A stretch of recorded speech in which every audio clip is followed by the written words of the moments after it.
Know your why. Why are you going to leave the steady paycheck? Why are you going to go out on your own? Because there's nothing steady about being self-employed. It's up and down.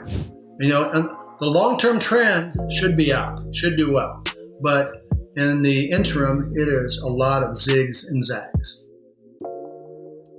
Welcome back to the Sterling Family Law Show, the podcast designed to help family law owners build the firm of their dreams.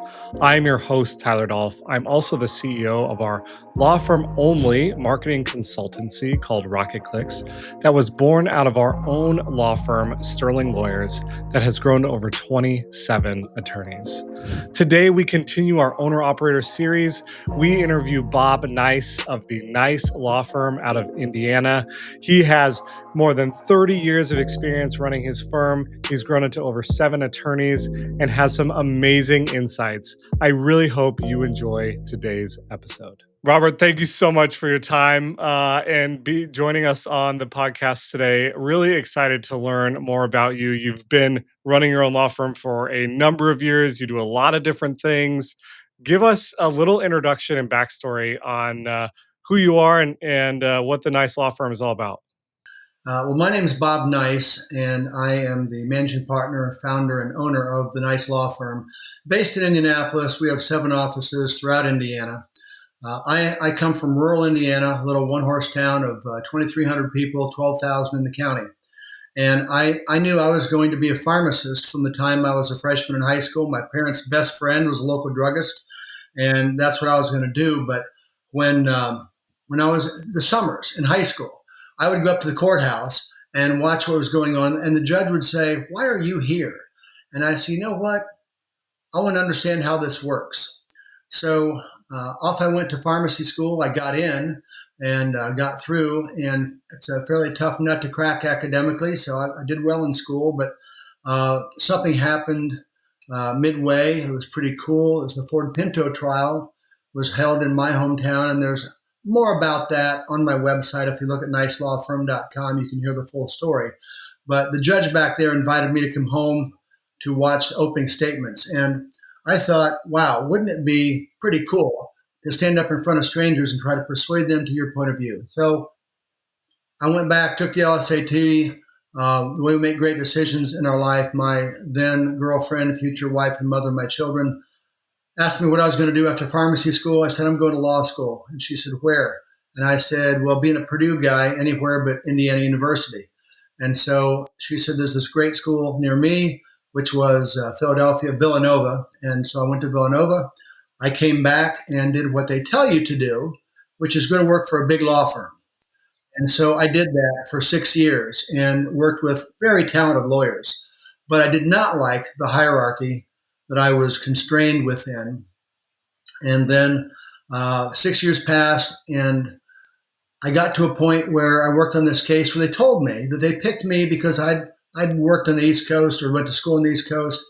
We were local counsel for a $5 billion securities litigation case. And they sent me to Chicago every other week for 6 months. And I took notes, went to depositions with 40 lawyers, which is really pretty boring, frankly. And when we were done, the firm got a $400,000 fee. And I was so brash that I went in November and said, hey, you know what? I did a really good job for you. And at that time, I was making about 40 grand, I think, as a senior associate. And this is 30 years ago, but or 35, I guess. But I said, I'd like a $10,000 bonus at the end of the year. And he literally said, well, you little ungrateful son of a gun, you'll take whatever you get and be glad you get it. And they gave me $3,000. And so they gave me $3,000, and I didn't leave that day, but that was the day I knew I was leaving. And I spent 8 months planning my departure. And when I gave my notice, my boss looked me in the eye and said, you will never make it on your own. And how about that for motivation? Today I could buy and sell him. So my first point I want to make to everybody is know your why. Why are you doing? Why are you going to leave the steady paycheck? Why are you going to go out on your own? Because there's nothing steady about being self-employed. It's up and down. And The long-term trend should be up, should do well.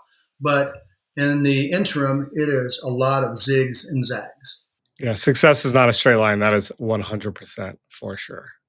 An old lawyer told me when I was a young lawyer, he said, avoid partners. The only reason to have a partner is if you really, really need one. And there may be times when you do. But the old joke is the only ship that won't sail is a partnership.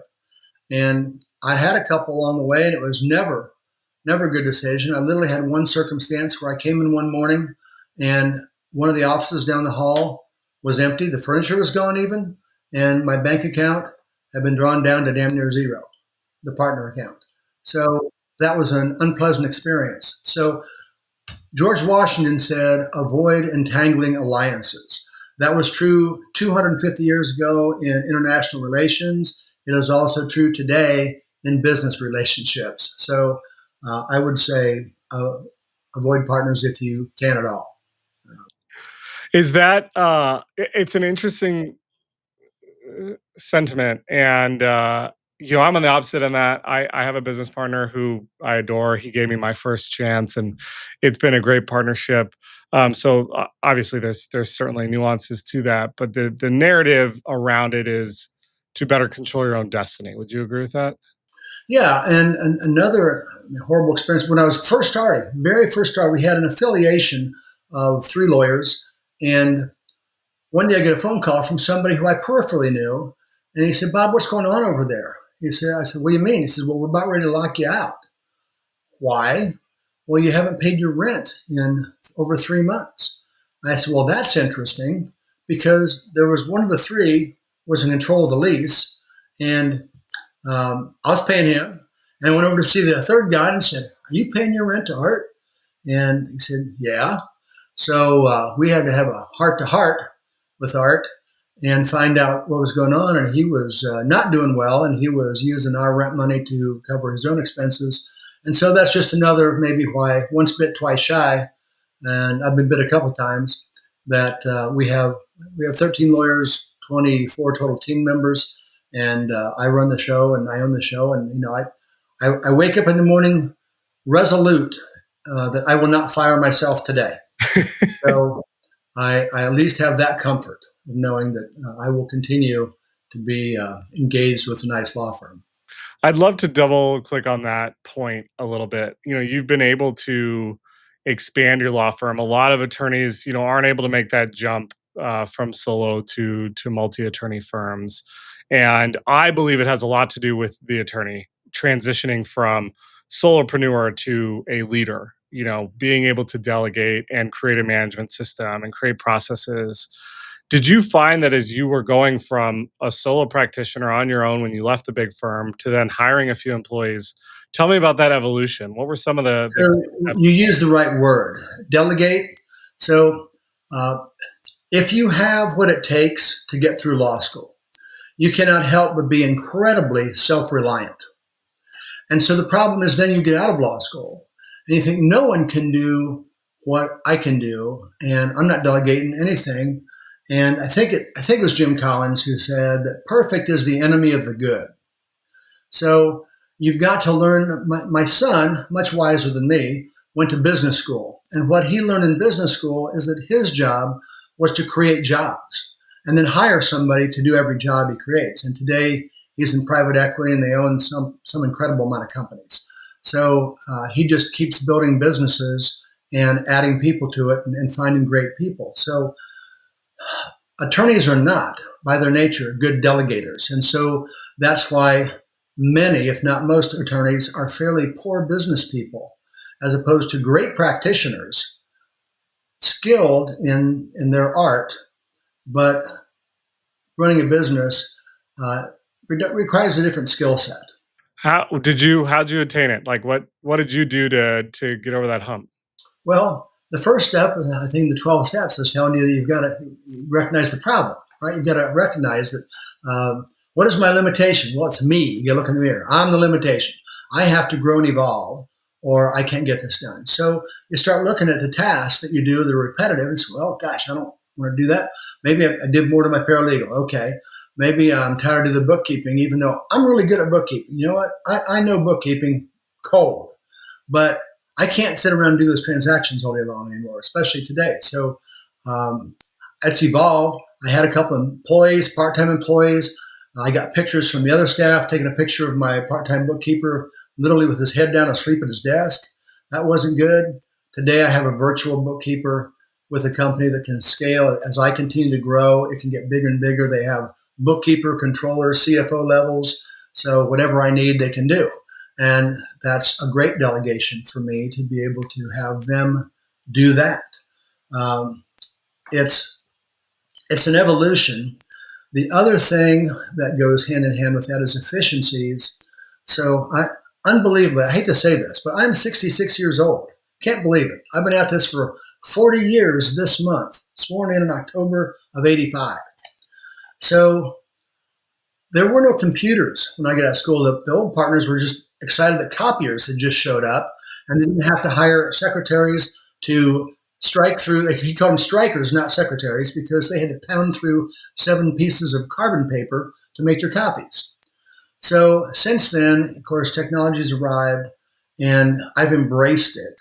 When I got out of school, I was the first, this 40 lawyer firm, they had just gotten a Lexus terminal, and I was the only one who knew how to use it because at the end of law school, this little red thing with a keyboard, and some of the partners thought, we don't want, if Bob can do 4 hours of research in 15 minutes, we don't want him doing that because we want him to bill 4 hours. And that is a short-term view to a long-term issue. Technology is a great equalizer. And so... Same is true for AI today, right? Well, I'm old enough to remember pre-internet. There was a time when there was no internet. There was no microwave when I grew up. So life has evolved, and you have to evolve with it. And so I made a commitment. Most of my peer group continue through their careers to be technophobes. They let somebody else do it. They still want to write down their time entries and give them to a secretary and have them punched into a Word document. Well, the world's moved past that. So AI today is bigger and badder than the internet was when it should have. It's moving faster. So we have a committee in our firm on AI. And a year ago, 9 months ago, I guess, really first in January, this is 10, we met and talked about how could we use AI in the firm. And the only thing we were doing was I learned how to make some really cool PowerPoint presentation images with AI. You can have, I want to be on the stage giving a talk with 6 leprechauns out in the audience, and poof, there it is. It's just so cool. But since then, now I use Read AI to summarize all of my virtual meetings, and I have a weekly marketing meeting with our marketing coordinator, and 30 minutes before that meeting, it remembers to send me the outline from last week, so I know exactly what our bullet points were, my expectations, and I can hold him accountable for what he's supposed to get done. And now we're using it to summarize documents, depositions, things like that. I'm limited in what I use for generative AI, but boy, is it out there, and use it for generating standard operating procedures in the business. Fantastic. And just this week, we're looking at using AI for client intake. And it's literally, AI will now have a conversation with you, and it sounds like a 30-year-old pretty woman who's so interested and empathetic in your problems. It's nothing short of amazing. So in technology, you have to embrace it, don't fear it. And that leads me to another point, which is remote working. So in March of 2020, Eli Lilly, based here in Indianapolis, sent their people home. And I thought, wow, Eli Lilly knows more about healthcare than I do. So I gathered everybody and says, you know what, we got to work from home. But we had made good decisions along the way technologically, so that it took us one day to move our computers and our 2 screens and webcams and everything, dedicated phones, home. And after that, we were right back in business. And a bunch of firms, some failed, many were crushed by the pandemic, and it really had a minimal impact on us because we were ready. And I guess within that, you save a lot of time. If you don't, I'm sitting in my home right now. I have an office in my home here. I have one in my home in Arizona. And I have the real office, a great big building. It's got the sign on it. Thank God it's got the sign on the building for advertising, because I only go there about 3-4 times a month for appointments. It's all of our 7 offices, only 2 have people in them every day. Yeah, we're very much the same. At Sterling, we have over 25 offices, and we use 5 of them as hubs, and then leverage the others for appointments and marketing. Go there when you need to, That's right? right. Go there when you need to. That's absolutely right. So there's a lot of benefits from that, and most employees appreciate it, enjoy it. We had one lawyer leave because he missed the society of being down the hall from somebody, but maybe he just wanted to drink too much coffee and tell stories. I don't know which way that went, because I'm still available, whether I'm here or out of state. I'm able to run the business, and most courtroom work, if it's non-evidentiary, most of it is done remotely. Instead of having to drive 45 minutes each way, go through security, say, "Hi, Judge, how are you? Good to see you today. How are the kids? Fine, thank you, Bob." 10 minutes on getting dates for the litigation. Then, okay, see you next time. Thanks, Bob. See you. Bye-bye. Thank you, Judge. Boom. So it's just evolved dramatically over those 40 years that I've been in practice, and we've embraced that. Hey, family law firm leaders, my partner, Tony Carls, just released his book where he lays bare our precise blueprint for growing Sterling lawyers from 0 to 17 million. This is the blueprint that we still use daily. And Tony explains it in very simple terms. The truth is, this is not simple to do. Success requires and demands hard work, but if you have the patience and the work ethic to do it, your family law firm will succeed. Bob, I'd like to shift quickly to the architecture of your firm. Obviously, you've grown, you have over 7 attorneys, you have multiple practice areas. Was that always the plan? Or did you start in one, and then as you got referrals and leads, you built out others? Tell us about why you decided to go multi-practice. So, first of all, when I was a young lawyer, I joined everything. I was out there in the world, going to church, to Kiwanis, to Toma, volunteering for the Cancer Society, going to kids' Little League Baseball, whatever it was, and I was shaking hands and handing out cards. And people have different problems. It's not all one area, often. And so I learned to do a lot of different things, and I found it fascinating. And sometimes you got to be working hard to stay just ahead of the knowledge curve of what your client knows, because the client will do everything to become an expert, especially with the internet now. They will want to become an expert on that area quickly. And so you better do what it takes to get up to speed. But yes, I wanted to follow a big firm mentality, but serve smaller markets. So I have gone into smaller communities where we are well known individually. And it's really a great thing when people are calling you attorney nice, just like a doctor.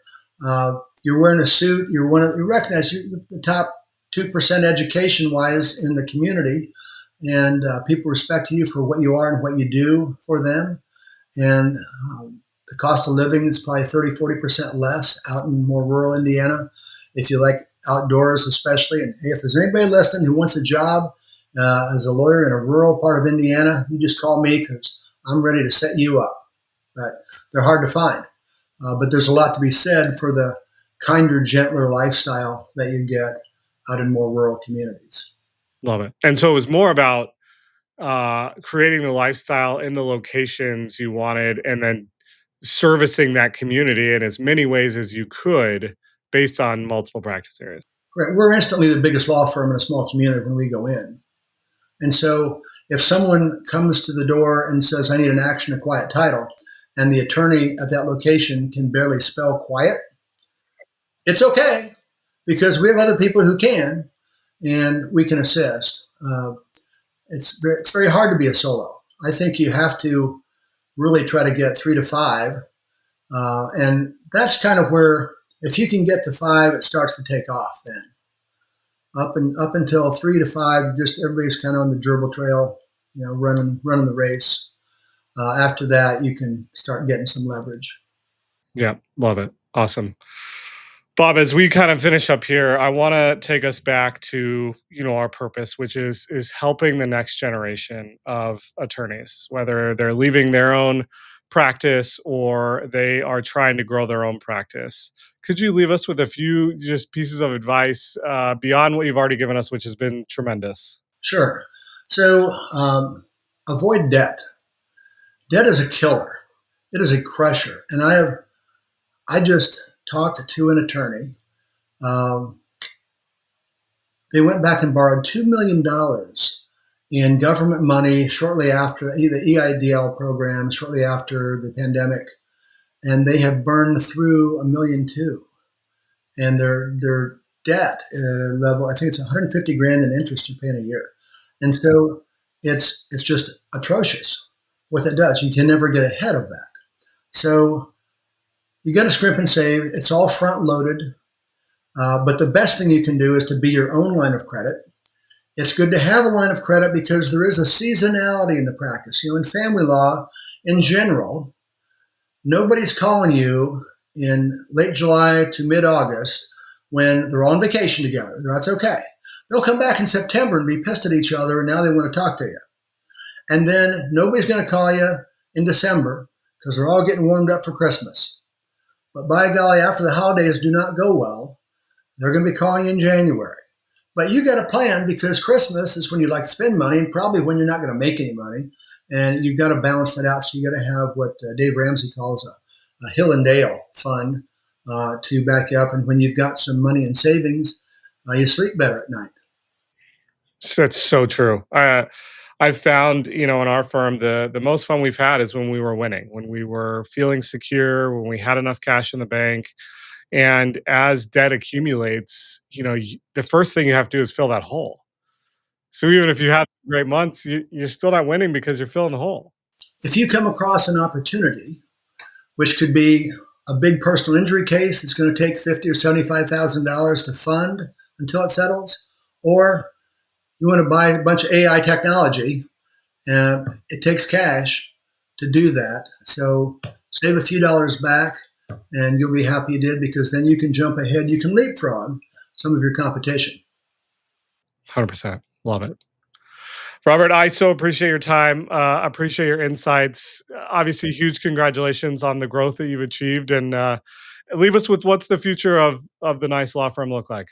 Well, I'm envious of you. 30 lawyers is kind of where I'd like to be, and I'm working toward that. And I watched one of your other podcasts before the show today, and one thing they said that the barrier to growth at this level is not business, it's attorneys.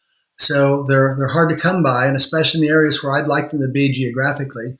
So that's the challenge we're working on to overcome. We have a recruitment committee, and I'm keeping them busy. Good. I love it. One note there that we've had to implement is partnering with the local law schools and hiring law students and graduates as law clerks and building a bench of talent that you can grow within your system over time, because it's just too hard to find that unicorn. Everybody that we talk to is looking for a great attorney. Yeah, you and the rest of us, brother, and there's just not enough of them out there. Robert, appreciate you. Have a wonderful rest of your day and really, really grateful for the time you spent with us. Really good being with you as well. Thank you so much.